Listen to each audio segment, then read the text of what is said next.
We're joined today by Israeli Ambassador Michael Oren. Ambassador, thank you so much for joining us here in Washington.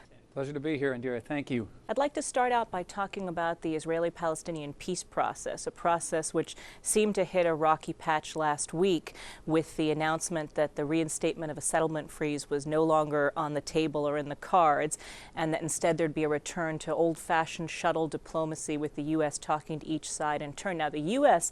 has said, let's talk about borders. What I want to know is, Israel has said you can't talk about settlements without talking about borders. You can't talk about borders without talking about security. So tell us what is negotiable here and what do you think can actually come out of shuttle diplomacy? Well, we're prepared to negotiate on all the core issues. That's borders, refugees, security, as you mentioned, recognition of Israel as the nation state of the Jewish people.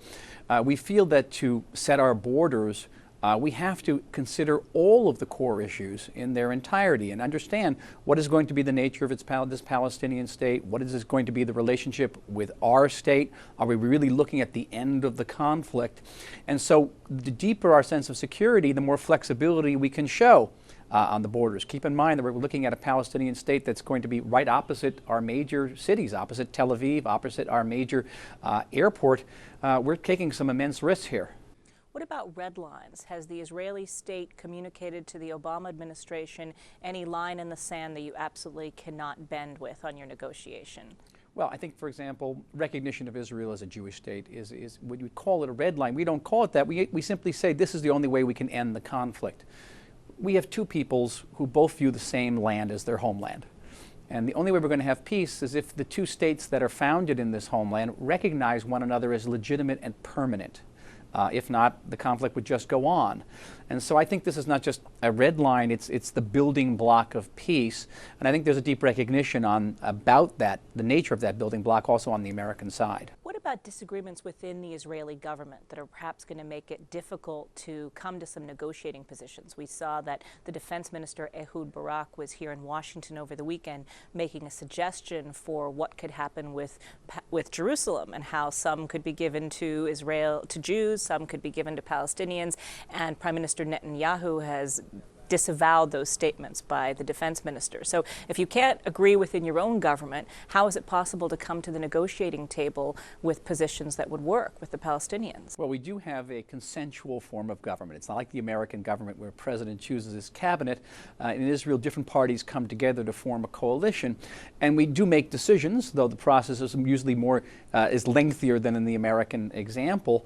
Ehud Barak, the defense minister, a distinguished soldier and statesman, has his opinion. There are other ministers who have their opinion. At the end of the day, they're going to have to come together and work it out with one another, the position of the government of Israel.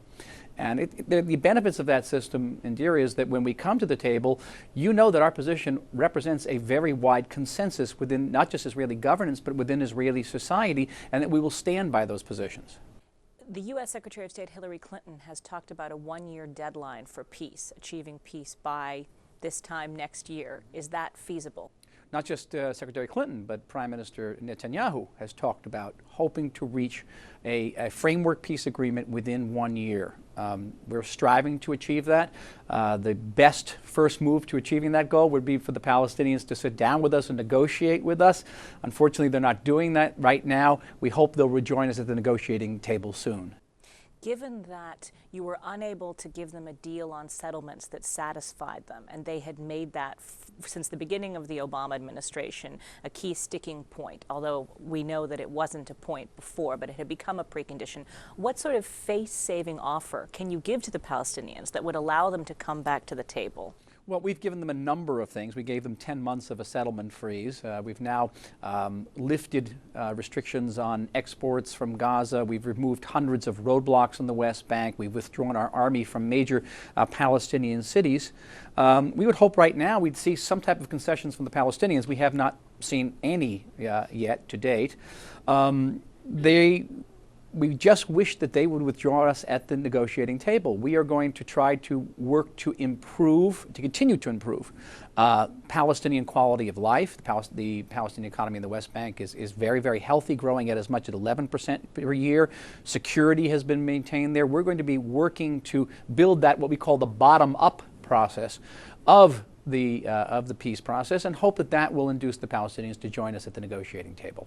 The recent GOP sweep in the House of Representatives, how do you feel this has affected Israel's bargaining position in Washington? Has it strengthened you, and are there certain demands that you're going to be able to make on the U.S. government now that you have stronger support from a renewed GOP force? Well, we had a very, very strong support in the previous Congress, and I believe that that support will continue under this Congress.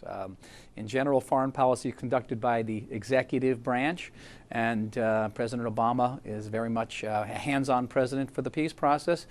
We will continue to work with him, with his administration, with Secretary of State Clinton, in moving these talks forward. Right now, they're indirect. We hope soon they'll be direct.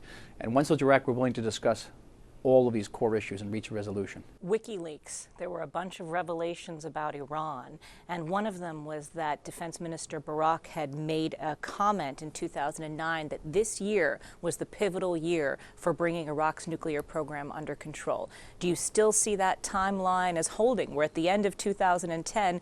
How much danger are we in, considering there is not a negotiated settlement yet, and it's no resolution on that problem? Well, the Iranians have encountered certain difficulties in their uranium enrichment program. They continue to enrich apace. It has slowed down, but they are making progress. And the estimates of the United States and in Israel are very, very close. And we both agree that time is not unlimited. And yes, we are approaching a critical period.